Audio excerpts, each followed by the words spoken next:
Poverty is a word that impacts everyone differently.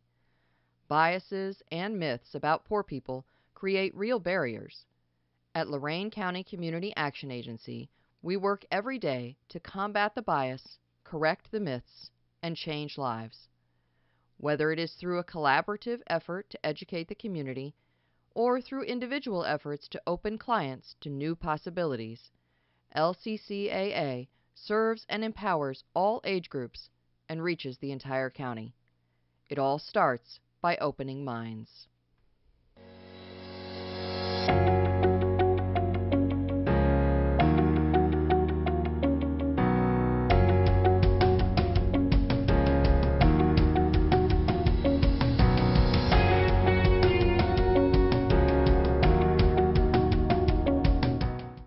Opening Minds really stems from the flow of appreciation for the work that's required to help people in need, but it also comes from an appreciation for the people that are being served themselves. There is this myth that if you could just get a job, that your life would be totally different. And in low-income households, it isn't necessarily that there's not a job in that household. It's just a low-paying job. You can work and you can still be poor.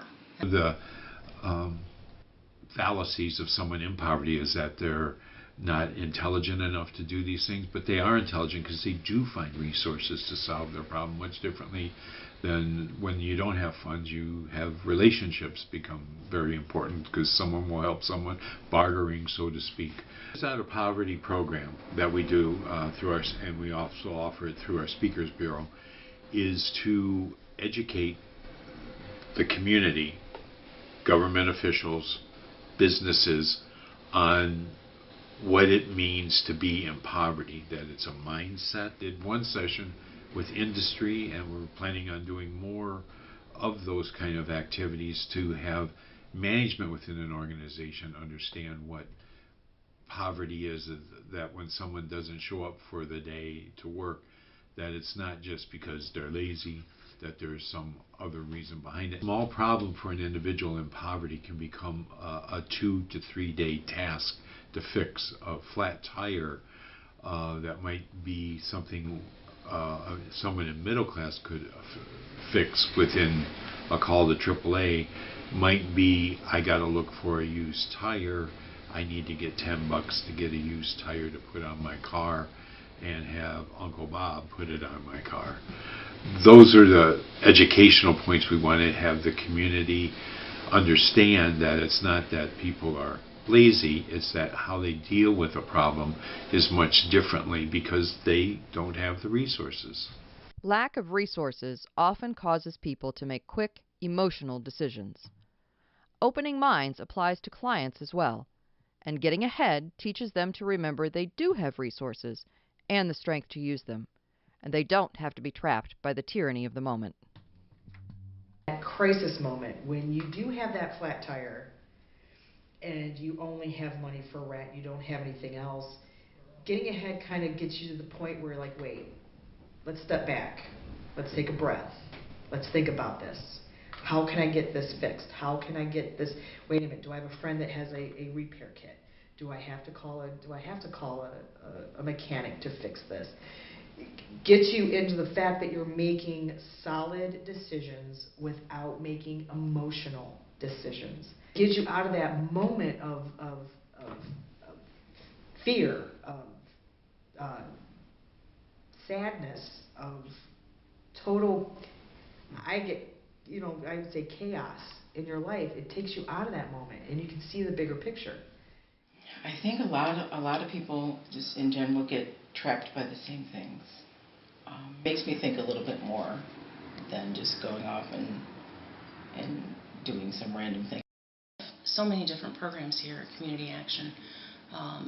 We focus on both crisis services and empowerment services. The idea is that if a household is not stable, we need to get them stable. For those households that are stable, we need to move them forward to self-sufficiency. Our PIP program would help out tremendously with anybody in Lorain County because it's a percentage payment program which goes off the percentage of your income. So, and that puts you on a payment plan all year round, so therefore you are budgeted. So you know exactly how much your heating bill is going to be or your electric bill is going to be all year round. Empowerment services open clients' minds to new possibilities for their lives.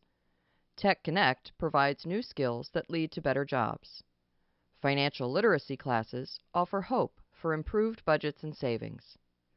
This year, more than 20 people received matched savings through BICAR to remain employed and even improve their employment. Empowerment extends into the next generations of Lorain County residents. Our Youth Services program works with men and women ages 16 to 24, and Head Start provides just that to hundreds of kids and families every year by opening young minds to a love of learning.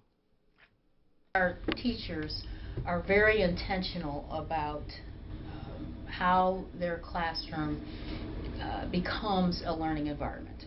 We want children to love learning for lifelong learning. And so we prepare them for kindergarten. We prepare them for transition into kindergarten. But we want to make sure that children love learning. And so I think that all comes down to, yes, the curriculum that we choose. However, it really is the intentionality of the teachers and how they put that together in the classroom. Most of our families that have services in Head Start also need services in other areas. So that's what I love, is being able to help them to understand that there really is help and that we're here to assist them, and it really is all about helping them to become self-sufficient. I was a single mom. I am a single mom. I had a little girl who I adopted as a baby, and I didn't quite know what to do with myself. I was unemployed on community assistance. I was on food stamps and Section 8. A friend of mine recommended to put her in Head Start, so I put her in Head Start, got connected with a family service worker who is my backbone. You know, education is real important for me, especially for my son, because he's, you know, going through the psychological testing and everything, because we all think he has autism. So this will be, you know, the more I know, the more I can advocate for him. It's always nice when we tell them that that in fact they are their child's first teacher. And it's almost a magical moment when we do that, because the parents feel sort of empowered. And when that happens, then we can get them engaged. And when they become engaged, now they're feeling part of, you know, how their child is learning. People feel empowered to become part of it if you make them part of it.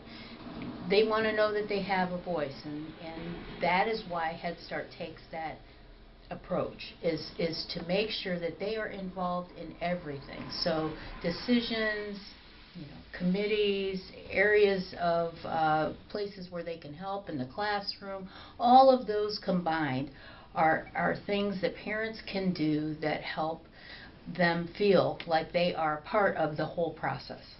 I wanted to be, you know, that dad that got a little chance to be part of his kid's, you know, education. Here I am 5 years later, still volunteering my kids off in some other school. I'm like, but it really feels good. It's like, you know, you get to give back and really be a part of something bigger and learn about yourself. And it's made a new me. It's given me a new family. It's given me a new outlook on life. A new outlook is exactly what Youth Coordinator Bobby Taylor wants to give the young men and women in his program. It's an income-based program, and so sometimes our youth are in situations where they feel hopeless. And so to let them know they have value by putting them out in the community and serving other people, as opposed to just constantly receiving services, lets them know that they have that value. And exposing them with college tours and company tours also allows them to see that there's a future for me. You know, there's hope and there's opportunity here. And so by having that mindset, it really empowers them to say, what else is for me? You know, it's not that I can just stay in my community or stay in my situation. I'm young enough, you know, I'm smart enough, I'm good enough, I have enough value. Our partners talk about how great the worker I am. That empowers them to do great things. And I expect nothing less but great things from all of our youth. And it's great to see. And those aha moments when the light bulb goes off. And Members of the youth program will get expanded work experience this May when the new bike shop opens in downtown Lorain. To research about other bike shops and what type of not only work experience but youth development opportunities that could come from it. And so they began doing the training. Again, a great partnership with Ohio Means Jobs and the Elyria Bicycle Education Center to get our youth trained. And then now we've partnered with Go Lorain, which is a bike share program with the Health District and the Lorain Public Library System, and we'll be repairing bikes there. We're part of the Lorain Connected, which is formerly the Lorain Active Transportation Plan. And so the youth are gaining some great knowledge on how to use tools and how to repair bicycles. You can't talk about community action without talking about the people who work here. And I am very fortunate to have really talented, committed, credentialed people that come in, and our values here at the agency are wisdom and compassion and momentum. And everybody who works here demonstrates those values. They get hired for it. They work it in their jobs every day. And it is my commitment that everyone who walks through our doors looking for help feels that in some way when they are greeted and when they are helped by our staff. But the people we have working here make that kind of easy. They really do. What open-mindedness does is it lets you see what's really happening. It lets you get to the bottom of things so that when you decide on programs and services and when you design what you're going to offer, it's offered in a way that truly makes a difference in the lives of others.